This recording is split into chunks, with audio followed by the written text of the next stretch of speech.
welcome to episode 1 of The Dallas Show, the podcast.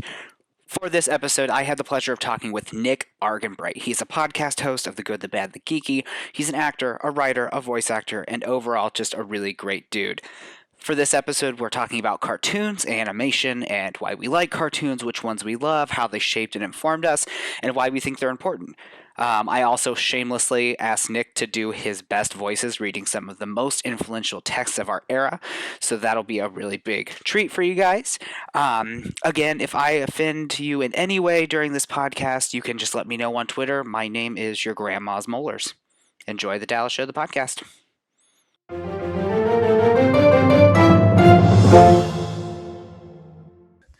And she's like, she starts talking about her supervillain origin or whatever, and he's like, very understanding. I know all about you. You know, it must suck to put a lot of effort into something and then have it blow up in your face because funding runs out or this or that. And it's like time keeps passing. You realize that they're getting closer and closer together, or she's getting closer to him. Like he's winning her over, and then the comment ends with her kissing him. And you're like, well, yeah, that's all right, Nick. Let's put a pin in that. Welcome to the Dallas Show, the podcast, where we took the Dallas Show and made it a podcast. Today, I have a super awesome guest, an actor, a writer, and the host of The Good, the Bad, and the Geeky, Nick Argenbright. Whoa. Hi, Nick. Hi, Dallas. Thank you for having me on your show. This is awesome. Welcome to my show. It's so weird. I've never done. Welcome to my first podcast. That it's been me being in charge of things, and we'll see how it goes. But I think it's going to go usually great. I just scream into your microphones for an hour or so. So Nick, how have you been? I've been good considering everything going on. I had my first actual COVID scare. That was fun. Ooh. I had an upset tummy and for multiple days, and then I didn't have anything else though. But that just apparently in my mind was like, you're in that percentile of like, you know, because you don't stop eating shit, you have a problem with COVID. And so then I got tested. I was now more afraid of after I put the test in, because if you go to CVS, you drive by and they give you, I mean, it's pretty cool. They give you everything in this little plastic bag and you have to do it right there. You have to swab your own nose. Yeah. And then you put it back into a bag or into a thing. But anyway, when you put it back into the seal on the side of the wall, you have to open up the metal thing with your hand, put it in, and then use a wipe they give you to wipe it down. I was like, but people who actually have COVID had touched this thing. I am more nervous now than I was. Yeah, it was crazy. Beyond that, I'm doing good. A lot of the stuff that like I've had interactions, not that I've interacted with COVID, but it's a lot of like the place I work, because it's food. It's anytime somebody like knows somebody who got it, they have to quarantine for weeks.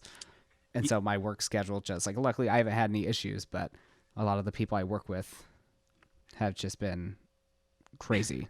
Oh my God. Yeah. I mean, I live with 3 other people, my wife, and then our 2 roommates, and a husband and wife couple. And it was one of those things where when I finally told them, I was like, I think I'm going to get tested. I had spoke to a teledoc, and they said, well, if you feel comfortable getting it done, just go get the test. What harm is it going to do? And I had to tell them, I was like, I'm going to go test myself for COVID. And they're just like, well, we're fucked. You know, can I say that on here? Yeah. Okay. Absolutely. All right. Oh, thank fucking God. Okay. Oh, fuck. That was the other thing with, like the protocols at work. They started sending us forms that were like, not if somebody gets it, but when somebody gets it, what to do. And it was like, we just have to live under the blanket assumption of like, we're all going to get it and then we'll see what happens. That's I was like, no. Oh my God. I man, you're not a doctor, but you're on the front lines, man. And God love you. All right. Well, I didn't ask you to come so we could talk about COVID for hours. No, that's true. This is to help people probably get away from thinking of that. So yeah, I don't want to think about it. But the reason I did ask you to come on was I wanted to talk to you more about, because I don't talk to you enough about it anyway, animation and cartoons. Yes. Because I know you're a huge fan of them. You're one of the biggest fans of them that I know. And you and I, our ages are different enough where the cartoons that you grew up with are just different enough than the ones that I grew up with. And we know of the ones we watched, but we weren't always in the same lane of what we enjoyed. Not at all. So Nick, tell me a little bit, like, how did you grow to love cartoons? Like, where did you find this appreciation that you have? So yeah, well, part of it was I wasn't, and I mean, no disrespect to my parents, I wasn't really allowed out, or I had to have like very close, constant supervision. And in retrospect, I was the only kid, and so my parents were overly protective of me in that regard. And also, in my mom's eyes, I'm assuming that I was, kind of hyperactive and whatever. So I needed constant supervision. So I was stuck inside a lot, and I would watch at the time the Disney Channel, and then whatever, which is pretty much cartoons. You watch cartoons, you watch a live action show. I don't want to watch that. Give me a cartoon, and then you're fine. And from there, that just kind of ballooned out to pretty much a bunch of different things, and piqued my interest in other ways about the making of them, the voices, the just animation in general. Yeah. Cool. And I know we're going to talk a little bit about, we'll get more into like the ones that you had mentioned, like Batman the Animated Series and Animaniacs and The Critic and Freakazoid were like the ones that you had said previously had like stood out to you. So I did some research because I hadn't seen, I mean, I'd seen like Animaniacs and I remember Freakazoid, but like I'd never seen Batman the Animated Series. I don't know where I was. I mean, it came out in 92. I know where I was. but The Critic, I forgot what The Critic was until I found it again and was like, oh, okay. But I guess looking at kind of those four, and as we talk about them, do you think that growing up and appreciating these cartoons and watching them all the time, do you think that I mean, I assume it had something to do with your appreciation for like voiceover and how you grew to get into that? Yeah. So it's actually one of the reasons why I put Animaniacs kind of separate. And I was thinking about this actually right before we were recording. I kind of feel bad that I didn't give any love to Hanna-Barbera cartoons, because back then it literally was Looney Tunes, Disney cartoons on the Disney Channel, and then Hanna-Barbera. And Hanna-Barbera had cornered the market on Saturday morning cartoons. So you watched a lot of stuff by them. But the ones that shaped me most, I would say, was, I learned that Mel Blanc did almost like 90% of the voices, 98% of the voices on Looney Tunes. And so by the time Animaniacs came around, I became fascinated with mimicking voices I was hearing, and I could mimic, not super great, but decent job at doing kind of Yakko, Wacko, Dr. Scratch and Sniff, Pinky especially, and then I would sing all the time. And then I was like, well, how did they write that? Well, what are they trying to do? What are the references they're trying to do? Which, and then that just kind of deep dived further, which was, Animaniacs, to me, at least my take on it was a love letter to Looney Tunes, but it was written in a contemporary space with all improv artists. So like Sherry Stoner, who, fun fact for you Disney fans, which I know Dallas is, she was the live action body double of Ariel in Little Mermaid. She is the voice of Slappy the Squirrel. And she was the head writer of Animaniacs with Tom Ruger. Interesting. But pretty much as an improv group from the Groundlings, and that's how they wrote the show, which back then was groundbreaking. You just didn't do that. And so I became fascinated with how they did that. How did they get the voice cast together? And from there, I just started looking at all the cartoons I was watching. I was like, oh man, that voice sounds really familiar. Like I started voice chasing, and I now, for the most part, I feel like I'm very good with a lot of different voices that I can hear. I can pinpoint out, I think it's that actor, which is a lot of fun. Well, and that kind of goes into the other thing that I wanted to talk about was, so I've worked with you on projects where it's voice acting and like stage acting. And before I really started doing more voice work stuff, it was a lot of the question of, is voice acting actually acting? And what that entails, like just because you can make a goofy voice, is that voice acting? Or do you have to have the acting chops to kind of be able to do either one successfully? So, I know the answer of, is voice acting acting? But I want to ask you, like, what do you think, like if somebody who doesn't appreciate cartoons as much, or just sees if they say, you know, oh well, voice acting's not really like acting. Right. What would you say? So the long, you know, the long short of it is that yes, it is acting, because you have to find the character and the heart and soul, of that character. I mean, that doesn't mean to say that you can't be talented enough that you can't walk up to the mic and start doing the voice. That's the jumping off point, and that will only get you so far. But it's really amazing to me. Like, I'm still learning things from voiceover pros. Like, there's a great series on YouTube where I think it's Don Berger. He's mostly known as the voice of Porky Pig, and he was going over and he was reviewing other people's impressions of Porky Pig and some of the other voices he's done. So he's done Speedy Gonzales, and he's also done Marvin the Martian. And, you know, I can throw a Marvin the Martian out there. Oh my, hello, you know. But then he started thinking, he's like, yes, but he wasn't doing the thing with the eyebrow. And he went into this whole like 2-minute diatribe about how if you use the eyebrow, that's how Marvin projects further. And, you know, you guys can't see this at home, but I'm putting a little bit more into my head as I say that. I'm moving my eyebrow up, and it's a little difference like that pushes the voice further. Because we'll get to Batman later. The Joker by Mark Hamill. If you watch Mark Hamill, you know, he's kind of animated, but very laid back, just nerdy, like I'm talking right now. And then you watch him do the Joker, and it's terrifying because his whole body transforms into something crazy. And I've tried to do that as I've gone further and further along. I try to be more animated because it does help push the emotion of the voice forward.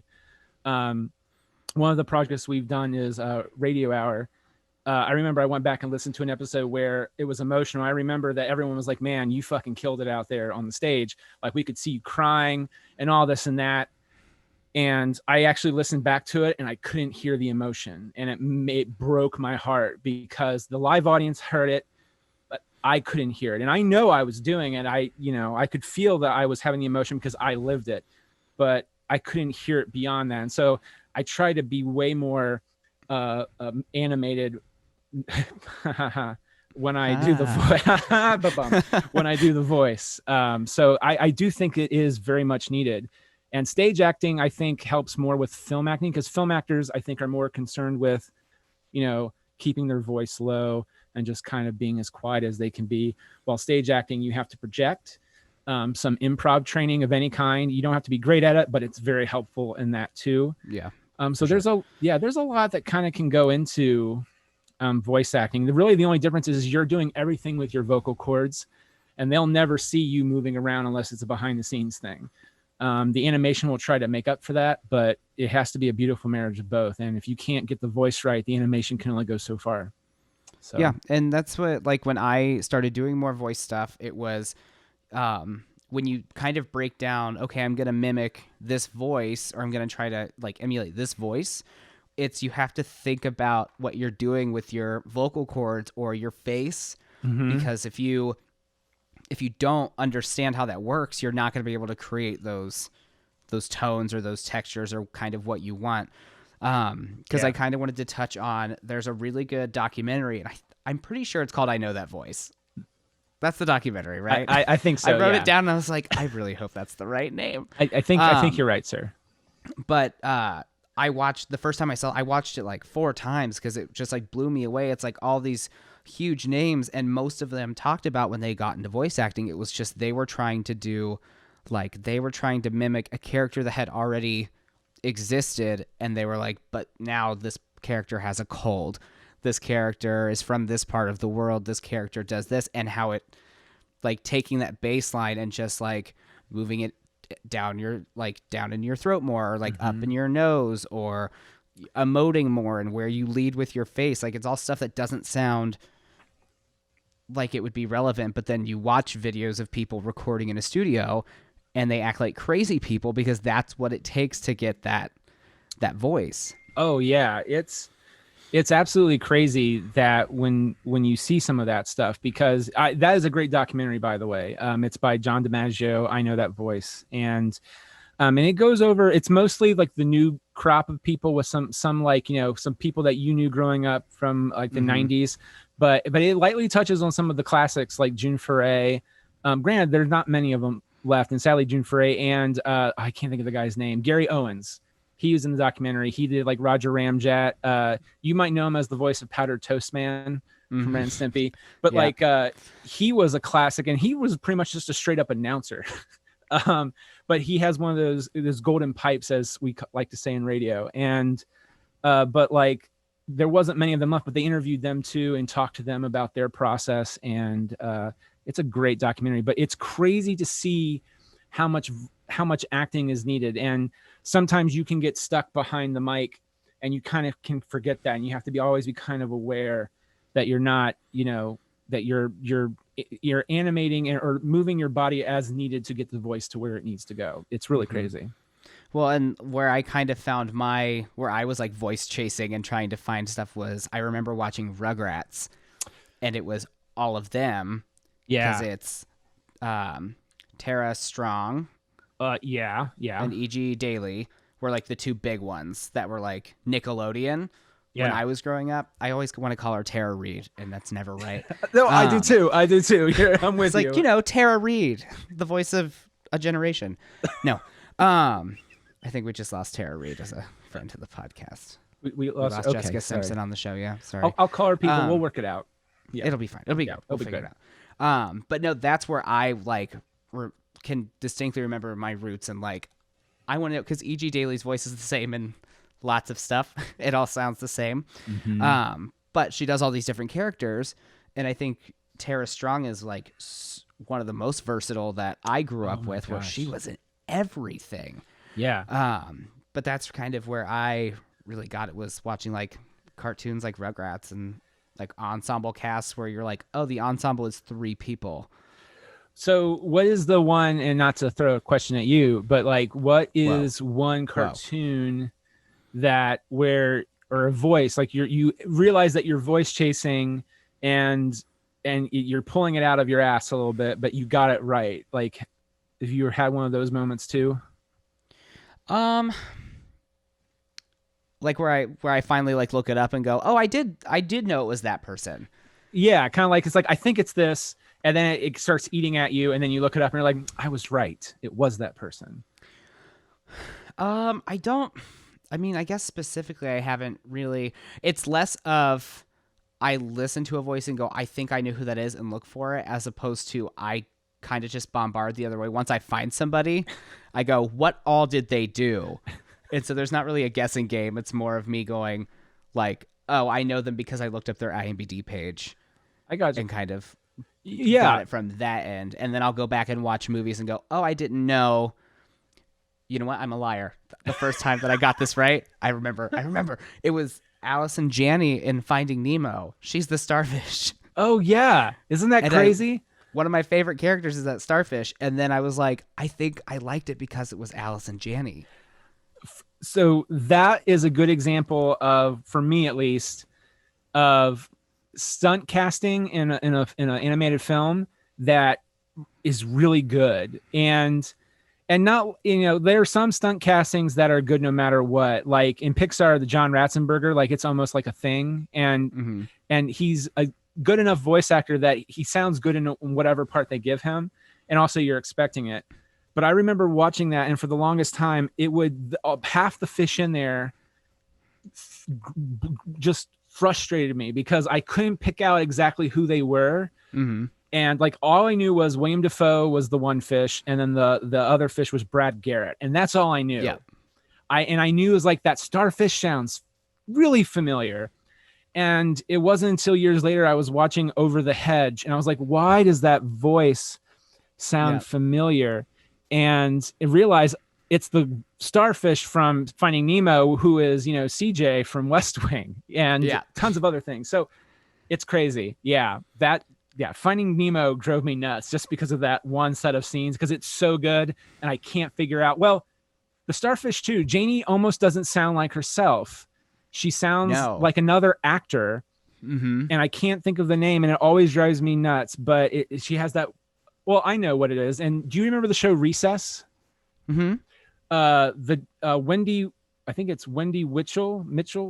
I'm sorry, Wendy. She's the daughter of the guy who did Tigger, Paul Witchell. She's Mrs. Finster, but she does other voices like that. If you ever seen Wander Over Yonder, I think that's the closest to her real voice. It almost sounds like that, like Peg from Goof Troop. Okay. And that's who I always thought it was, but it would never be her if I looked it up. And I was like, who the hell's Alison Janney? I don't know her. And then years later, I was like, oh God. So good. Oh my God. Yeah. That's... And you talked about this, and I just learned what this meant the other day. So talk about, if you can, if you must, stunt casting, like what that means. Yes. So if you would talk to Rob Paulson, who does like the voice of Yakko or Pinky and some other veterans who've been around for a while, and to them cut their chops in voice acting, one of the things that they don't like, look, they understand a job's a job, but at the same time, they feel like there are other friends of theirs that could do what they're doing, but it's just because it's a bankable name. So really, they're just adding, the only thing that they're adding to the project for the most part is their name and not necessarily the talent. And that can be very frustrating for voice actors. And that's what stunt casting is. So instead of bringing like Brad Garrett is someone who is a celebrity because he was on Everybody Loves Raymond and I think Till Death and a few other shows. He has some star power, but he's not going to lead an animated film, but he still knows some voiceover chops. So they're going to put him in the movie somewhere.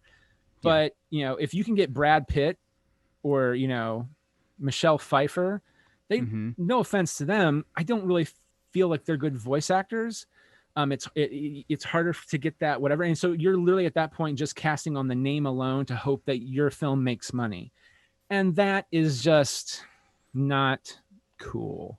As a voice actor, you want it to go to someone who has the talent, who can do the part. And, you know, and there are some voice actors who are actually on camera celebrities, like Seth Green is a good example. And I know, for example, with the new TMNT show, Sean Astin, you know, not Frodo, but Samwise Gamgee, Stranger Things, Bob, Rudy. He is the voice of Raphael in the new show. Well, in the 2012 show, it's not the new show. The new show, 2012, when the world was supposed to end. But I just remember they gave him, and they joke about it, and he was like, "Yeah, you're right." He hadn't done a lot of voiceover, and they were giving him shit because, you know, they're all friends and all brothers now. But like, it's like, dude, you're a film actor, and you're coming in here trying to, and because he would come after voice sessions, he's like, guys, this is really hard. Because, and if you listen to Raphael, you do not hear Sean Astin. Like, he does something interesting with his voice, but apparently to find that, it took forever, and it started damaging his vocal cords. So then he had to learn how to do that. I mean, yeah. And now he has like a whole other respect for it. He takes voiceover classes and stuff to hone his craft. That is a rare example of how stunt casting turns out well, I think. And that's no offense to Sean Astin. That's from interviews and stuff I've heard with him and Rob Paulson and all those guys. But yeah, stunt casting is like a weird thing. Some voiceover artists don't love it. Yeah, I can see that. I mean, that's just kind of like any theater world where it's like, oh, people are getting cast because they look great and they are talented, but not for this.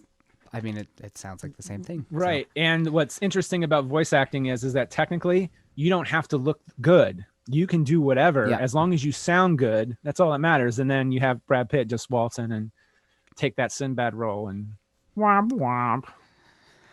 Well, let's talk about a great cartoon. So Batman the Animated Series. No complaints. Transitions. Yes. Here we go. No, so when you said that this was, you know, a show that you really enjoyed and that kind of like helped shape what it is that you do and what you enjoy, I realized I hadn't ever seen Batman the Animated Series. And I think it's because I had a VHS of Batman and the Mask of the Phantasm. Yeah. Is that what it's called. And I never liked that. I just hated it, so I just assumed that it was all bad. But I started watching it through the DC Universe app, which I didn't know was a thing. It's so good. Right? Batman, and every person that I was like, oh, I just started watching this, and they were like, are you trash? What happened?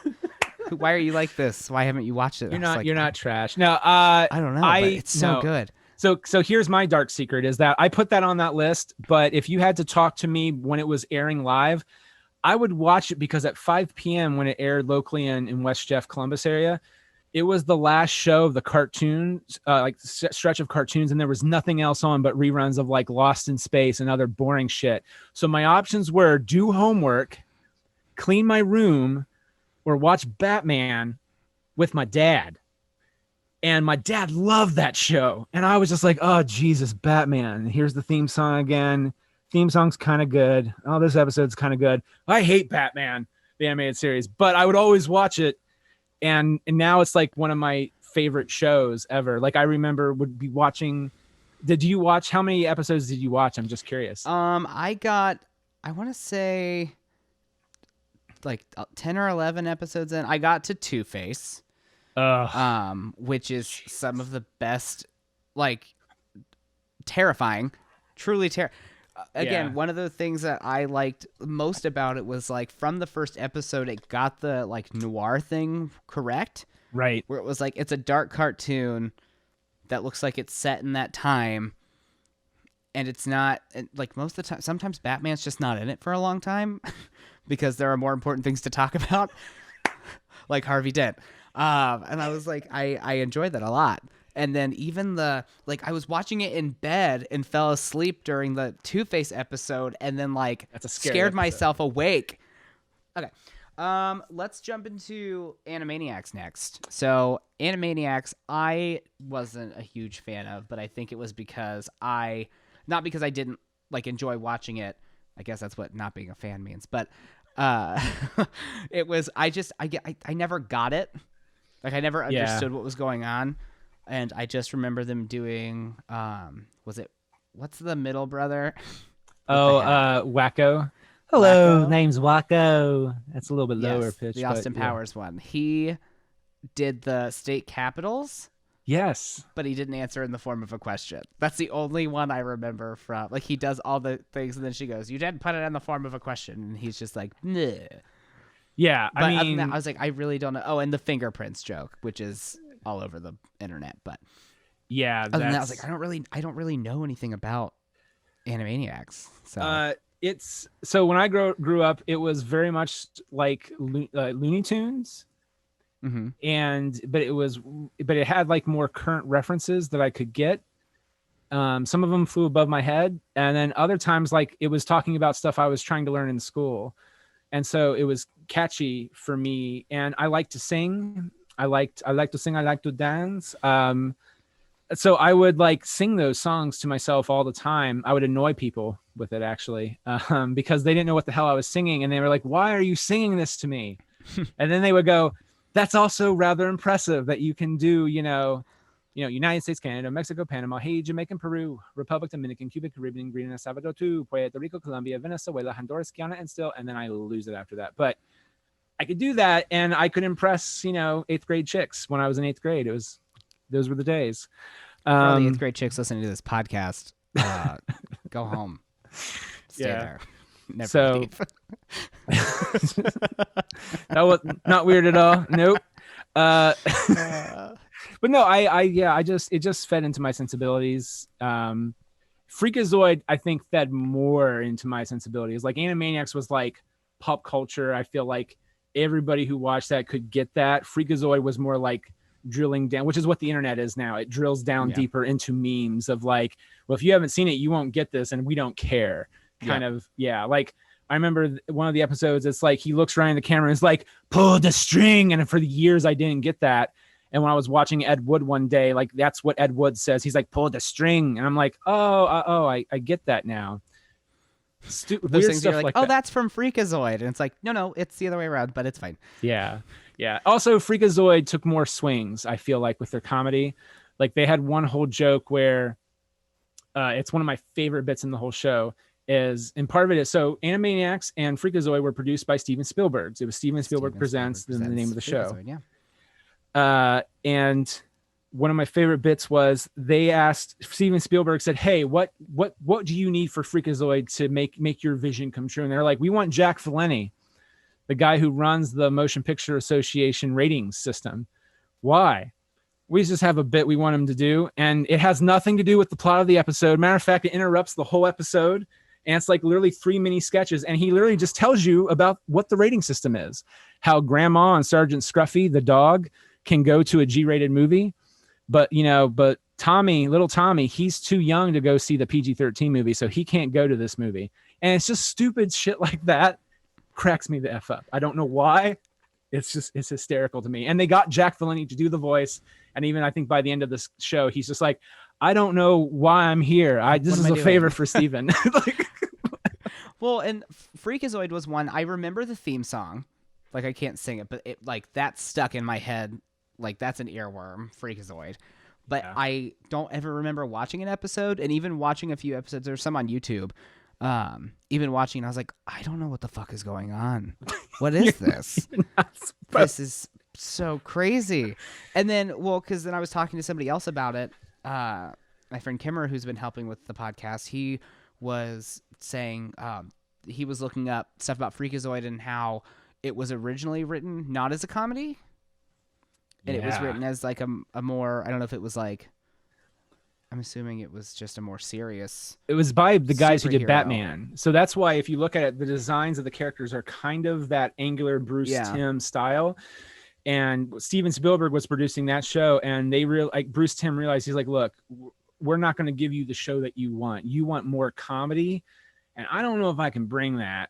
Like, so how about we just step back?" And so then Tom Ruegger stepped in and was like, I think he had 6 months to redo the pilot and just reanimate the rest of the show to get it up and going for air, which is unheard of. And that's not a lot. No, not at all. But no, your friend is 100% correct.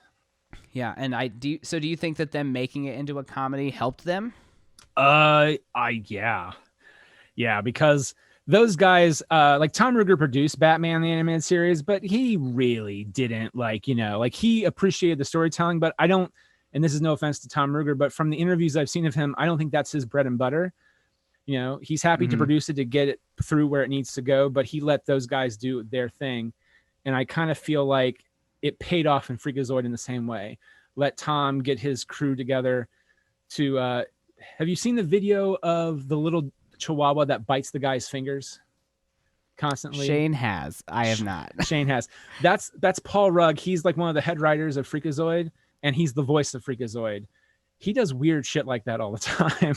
Lets his dog bite the shit out of his hand, just do weird little bits. And that's pretty much what the show is for the first season. Season 2, it becomes a little bit more like, oh, let's tell a superhero show storyline or whatever. But oh man, yeah, I watched the first episode, I think, and I was just like, what is going on? Is it many episodes? Is it what is going on? But I mean, I can see where, based on that one episode, I can see where if they do that consistently, where it's it's a different style of humor, especially for something animated like that. Oh yeah, for its time. Is that what smart people say? For its time, it was different. It was edgy. Yeah, it's like most people, like in Animaniacs, they would do parodies of Leonard Nimoy, or not Leonard Nimoy, but William Shatner, because almost everybody or kids will almost know who William Shatner is. They're not necessarily going to go for who Khan is in Star Trek Wrath of Khan, Ricardo Montalban. Freakazoid, though, they don't give a shit about that. They're going to get the actor in there to play a part where he can do the monologue from Wrath of Khan. Why? We don't know. That's the beauty. So something else I wanted to talk to you a little bit about, excuse me, was something a little more serious, I guess, with cartoons. My serious face is on.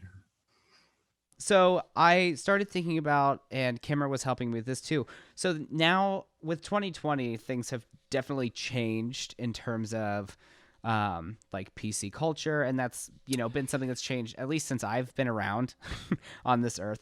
So I wanted to kind of pick your brain a little about this whole subject of canceled characters. Yes. And animation, because I didn't really think about it But then when it's that typical thing where you're like, well, it was the early 90s. It was an okay thing. But, like, I don't think that Hank Azaria is allowed to voice a lot of stuff. Like, is it problematic now for him to voice characters? Because he did Apu and Carl. Yeah. I think he didn't do... Did he do Dr. Hibbert? No, that's Harry Shearer, but you're in the same ballpark. It's white people doing voices of characters of color. Yeah. So I guess kind of in that lane. And I also wrote down like Bumblebee Man is also in there. Dan Cleveland. Casanella, I think. Yeah. Cleveland. Khan from King of the Hill. Mm-hmm. And I don't know how much Bob's Burgers you watch, but Marshmallow. Oh yeah, I don't know who the voice. I mean, it's one of the guys from the Home Movies team that voices him. But no, yeah, you're 100% correct. Yeah. So where do you think? How do you respond to something where if somebody says, oh, they can't, like, somebody else has to voice Apu or Carl in The Simpsons, it can't be Hank anymore? That I'm not gonna lie, as white actors, what's your opinion? I was literally about ready to say that. But here's the thing. It's interesting to talk about because, so, I mean, this covers the whole spectrum, right? So there are other canceled characters, not just with white actors doing their voices, but also the caricature of them. Mm-hmm. So like Bumblebee Man could be considered a really poor caricature. Same thing with Apu. Didn't matter if maybe someone else like of that ethnicity voiced them or not. That could be considered racist in itself of how they were being presented. Mm-hmm. But like Speedy Gonzalez is a character that has been canceled for years. I think it's been pretty evident. To answer the question, like, here's the thing. I don't have a good answer for it. I feel the beauty of voice acting is that a black guy can voice a white guy and a white guy can voice a black guy, or a girl can do a guy. That's the beauty of voiceover. But at the same time, there needs to be representation of those ethnicities doing those parts. So it evens out. But at the end of the day, it's, as you were saying, I know it's a joke kind of, but I'm a white guy and I really have no say on that per se, or I shouldn't have a say in that. I think that should be up to that community, those communities out there, to see what would they like to see. I know, and I can't think of his name and I feel really bad. He's the voice of Samurai Jack and Hermes from Futurama, Phil Lamar. Sorry, I had to just talk my way through it. Phil Lamar, he has voiced white characters before, like Samurai Jack, a white Asian dude, right? Yeah. He's voicing him. That's not as bad as, like, say, John DiMaggio, who he grew up, I think, in a black community in Brooklyn. So, like, that's why he does those deep voice characters really well. He can do, who's the guy from 30 Rock? Tracy Morgan. He can do Tracy Morgan, and he can do other characters like that, and he does it really well. He has the baritone for it. Should he not do that though? That's where it becomes a little more tricky, because Phil Lamar thinks he does a really good job at that, but that's not for me. I don't know. It's really hard, man. Like, I see both sides of it, where in a perfect world, we could all do every different type of voice, or it's open for anybody. But if the representation is not there either, that also needs to be important and that needs to be heard. So I wish I could tell you a more firm stance and be that guy, but I kind of can't. I can see both sides of it. I am nervous about some cancel culture though, in that, like, some things that Disney and Warner Brothers doesn't completely get rid of Speedy Gonzalez, but they very clearly don't use him as much. Yeah. And it's not like you see him, but they don't use the voice. Or he's a joke. Like in Back in Action, it's just like, oh man, I'm so sorry for Speedy Gonzalez. I can't do Speedy Gonzalez. But he's just like, man, but it's something like, hey, at least they didn't like not include you in the movie. And then Porky Pig's like, or they cancel you because of a stutter. And you're like, that's funny, but that's the kind of stuff they regulate him to. Yeah. It's not like Song of the South, where they just refuse to release that ever. God. Yeah. That's a messed up thing too, because Warner Brothers at least has a few DVD sets where they say, hey, we did some bad things in WB animation back in the day. We do think it's important to history, though, that we show it to you with this disclaimer. And then Leonard Maltin comes out and tells you about Disney is taking the exact opposite approach, which is it didn't really happen. If we don't ever release it, you just won't. We'll be that squeaky clean, right? And I'm just like, no, yeah, Disney might have made a mistake making that. You should probably show that. Like, Gone with the Wind just got canceled after years. That movie should have been canceled way longer ago, and yet I don't know, man. It's a weird thing. So talking more on like cartoons specifically, as we get into like you talked about Looney Tunes stuff. So my question for this is like, so the Roadrunner, like Roadrunner and Wile E. Coyote. So the Roadrunner obviously represents like an average laborer and attempts to make roads in an increasingly like stratified class-based society. What are you looking at me like this for? While like Wile E. Coyote. What? I have never heard that ever in my life, and you're blowing my mind. And like, dude, you're killing it. Keep going. So, like Wile E. Coyote, capitalist wolves, they attempt to stop the progress that. What did I write here? They attempt to stop the progress, and pull away the wealth of that attempted to procure with the roads and stuff. So, my question following that is, why do you think they animated the Roadrunner to be the same height as Wile E. Coyote? I don't.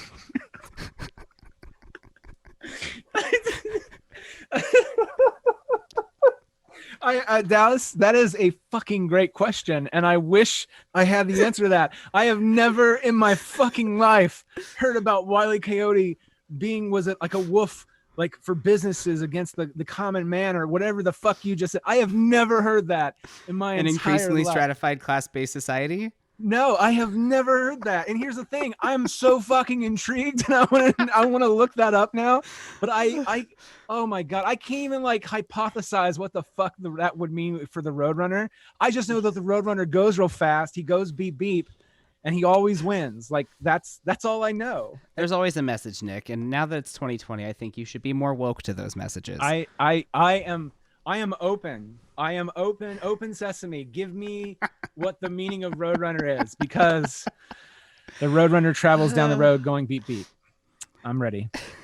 So, my last question. So, what's a show or a character that everyone seems to love that you're just like, I don't get it, or you don't, or it's overrated, or you're just not a huge fan of that everyone else just. Well, have I got a tale for you? Chapter 1. In typical Nick fashion, 20 minutes later. No, I'm going to keep it short and concise. I have grown to appreciate it in the last few years, but because he's been on that long, but I don't love, excuse me, cut that out. 3, 2. I burped. That's what it was. Sorry. 3, 2. I don't love. You're going to leave that in too, aren't you? I know it. I do not love SpongeBob. I appreciate the character. I actually can laugh at the show, at the movies and stuff like that, but I don't know why. I love the voice acting too. I think the voice acting is superb and top notch. It has nothing to do with that. It's just I don't love it. I just now appreciate it and can laugh at it. Well, and I think with SpongeBob, there was like, I love Tom Kenny, and I think he's super talented. But I think with SpongeBob specifically, there's like a weird line where like once they changed the animation, that's when it started to not be good anymore, in my opinion. Because like last year at work, we would just play SpongeBob over our Bluetooth thing at work, and like we could quote almost full episodes of SpongeBob from like where I had, I did watch it growing up. Right. Because I mean, I always forget that it came out in 99. Yeah. And I was like, I remember them, and I don't remember being like, this show is dumb. I was like, it's SpongeBob. But then there comes, like, if I go back and watch the new episodes now, they just aren't as good. Or they're trying to be something different. I don't know what happened. It's weird. My other almost answer for you was Ren and Stimpy. And what's sad is I used to love Ren and Stimpy, but which this is what has happened as I've gotten older. Obviously this happens for everybody, but there are some things that you adored as when you were younger that it goes on the other side of the Venn diagram. There's not that sweet spot. And for me, SpongeBob came out at a time where I was more Cartoon Network than Nickelodeon, and I was very much just like, they're trying to be Ren and Stimpy, and you can't be Ren and Stimpy with the gross humor and the zoom ins of like, you know, the nasty shots of his eyes you or whatever. Sure can't. You're not allowed. You're not wrong. But like, I just remember being very like, and now years later, I remember my friend made me watch the first SpongeBob movie and the whole ending with Hasselhoff. Yeah, the movies weren't great. But see, I thought that the ending of that movie cracked me up. I never expected them to go live action, and it just, I don't know, it tickled my funny bone. And so then anytime SpongeBob would come on, I would kind of watch it, older new episodes, and I was like, you know, this isn't bad. I'm just being a grumpy old man. I still don't love it. And then the other thing that's happened is Ren and Stimpy has gone the other way, which is I do not like that show now. It's too gross for me. Get off my lawn. The animation's beautiful. The voice acting's beautiful, but I can't do it. Get off my lawn. You heard it here first. All right, Nick. Well, as we're wrapping up, I am not going to have you on a podcast about animation and not have you do some voices. So sure. I sent you some voices, and you have the voices. I sent you some famous snippets of history. So if you could introduce your character, and read me some poetry. Oh, I love to read you sweet poetry. It's just Bullwinkle doing Maya Angelou for 3 hours. First, you must please open the book, Maya Angelou. All right, no, we're not necessarily doing that. Okay. So this first one is, I like to call it Lispy Animal, but we all know it's Daffy Duck. And I might even throw some extra words in there, Dallas, so be ready for it. You go for it. All right. I have never in my life yelled at a girl like this. When my mother yells like this, it's because she loves me. I was rooting for you. We were all rooting for you. How dare you? Learn something from this. When you go to bed at night, you lay there and you take responsibility for yourself, because no one's going to take responsibility for you. You're rolling your eyes and you act like it's because you've heard it all before. You've heard it all before? You don't even know where the hell I come from. You have no idea where I've been through, but I'm not a victim. Oh, no, sir. I grow from it and I learn. So take some responsibility for yourself, you stupid rabbit. Tyra Banks, who? Oh, Nick, that was incredible. Thank you. Somewhere in her mansion, Tyra Banks is not listening to this podcast. Okay, what's your next one? Next one is a set of characters. It's called the Dumb Dumpy characters, and we have an idea what this one is, but I'm going to switch it up on you, Dallas. There might be two in there. Oh. Actually, I'm going to take a voice. Daffy yelling kind of. I'm sorry, Lispy Animal character can kind of when he yells. Okay, here it is. Your choice. It's simple. Her or me. And I'm sure she's really great. But Derek, I love you in a really, really big, pretend to like taste the music, let you eat the last piece of cheesecake, hold a radio over my head outside your window, unfortunate way that makes me hate you, love you. So pick me. Oh, choose me. Love me. I think Shonda Rhimes could have made Grey's Anatomy a cartoon. Could you imagine? They're just love hearts everywhere. Too much sex, though. Okay, we'll pitch it. Well, I'm excited for the sex part. Sign me up. Okay. So what's sex? I don't know what that is. And we're off. Here we go, folks. All right. What's next? Okay. Who are you talking to right now? Who is it that you think you see? Do you know how much I make a year? I mean, even if I told you, you wouldn't believe it. Do you know what would happen if I suddenly decided to stop going into work? A business big enough that it could be listed on the NASDAQ goes belly up. It disappears. It ceases to exist without me. No, you clearly don't know who you're talking to, so let me clue you in. I am not in danger, Skylar. I am the danger. A guy who opens his door and gets shot, and you think that of me? No, I am the one who knocks.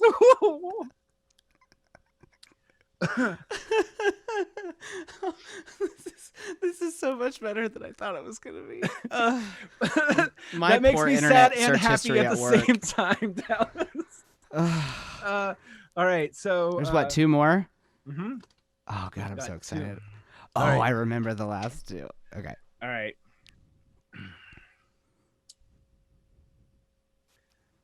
I stay out too late, got nothing on my brain.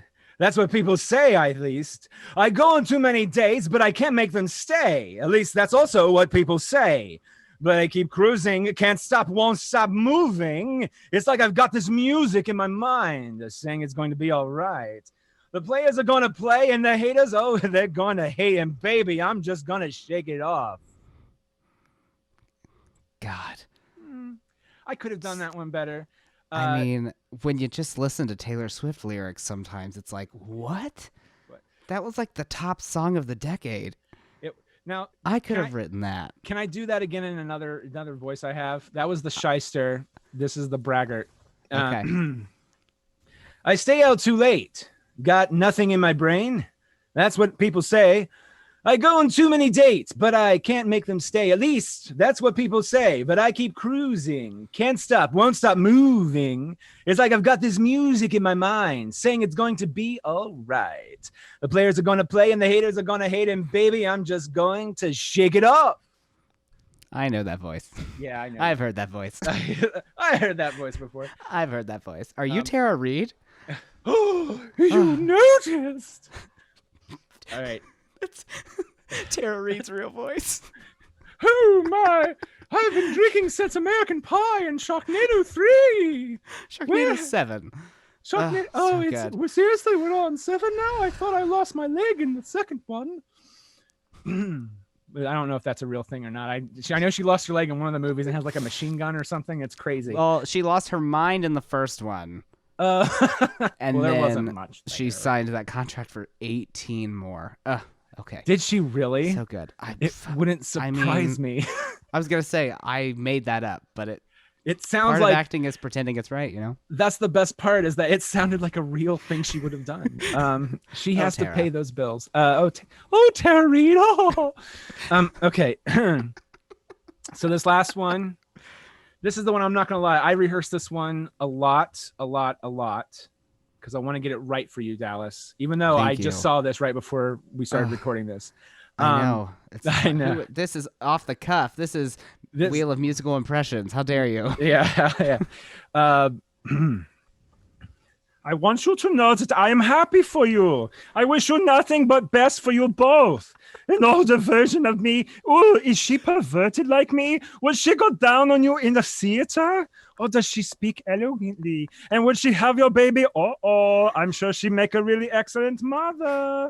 Because the love that you gave that we made wasn't able to make it enough for you to be open wide. No. And every time that you speak her name, does she know that how you told me you hold me until you died, but you're still alive and I'm here to remind you of a mess you left when you went away.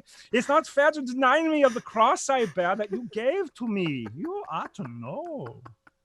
Hello, I'm here to remind you. I'm here. Hi, everybody. Hello. So that's a weird voice that kind of I think I even put in there as like kind of bad Australian or something like that. Yeah, because it's such a weird. It's purposely bad on so many levels. Like it goes into like people might remember like the butterfly, or Dr. Scratch and Sniff. You kids, as I want to know that I'm happy for you. It's so many different stuff. So crazy. Good. Yeah, I think that they should do that Jagged Little Pill musical should just be characters doing that voice. I am totally full with that. And then if they could actually just sing all the songs of Alanis Morissette, that would be great. It's so good. Have you listened to Jagged Little Pill, the musical? No, I haven't. I know that she's been promoting it, and I've seen some of her good interviews, and so she's good. phenomenal. They do a whole bit about they sing ironic, and there's like bits where they're like, "That's not ironic. That's just bad luck." And she's like, "Let me finish my paper." And they're like, "No, it's bad." I felt bad for her after that, man. Like, yes, I get it. It is bad luck, but I don't feel bad for her. She's Alanis Morissette. Well, no, yeah, that's true. It's ironic that the song's called Ironic because it's not ironic. She's a fucking genius. Okay, Nick. One last activity. Are you ready? Oh my God, I don't know about this. So yes, I'm excited. All right, we're gonna play a little fast game called Does Dallas Like? I'm gonna shoot 10 things at you, and you're gonna tell me, do I like these things? Oh. Does Dallas like these things? Ready? Well, that's gonna be hard. I'm gonna get. It's gonna this be quick. wrong. You gotta be quick. You're Okay. quick. Quick hands. Leftovers. Yes. Garbage. No. Heights. No. Physics. Yes. Swimming. Yes. Clothes. Yes. Retirement. Yes. I'll never see it. Ranch flavor. Yeah. Ooh. Yes. Yes. Winter. No. ASL. No. All right, Nick, that's a hate crime. Thank you for being on the Dallas Show, the podcast. I love talking to you. I love talking to you. So wait a minute. Age, sex, location, right? I'm in American Sign Language, but that's okay. No, so I thought like it wasn't. This is horrible. I also thought there's two things I thought of. That's why I was like, wait, what?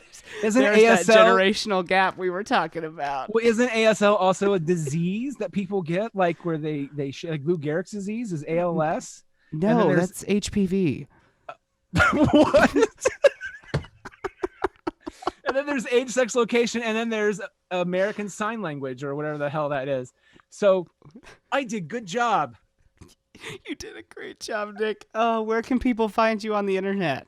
You can go to gbgpodcast.com to find my podcast, The Good, the Bad, and the Geeky, and wherever books are sold. No, I don't know about that last part. That's a lie I made up. You It's heard all it here. GBG Go to the Podcast. Lion's Den to find Nick Argenbright. Nick, thank you so much for being on this new journey of a podcast, and we will welcome to be see here. everyone next time. Say goodbye, Nick. Goodbye, Nick. Real original. I try. I really do try. As he does the Bullwinkle voice. That was the, or I'm sorry, the dumb dumpy character voice. That was the. Awesome. We just got sued. Yeah, it's just lawsuit. Take it or leave it. Perfect. All right. Nick, you're the best. I try, man. I really do try. I feel, can I just tell you my fear? And I really do hope it's okay. You can just cut out like the 15 minutes I rambled on about bullshit.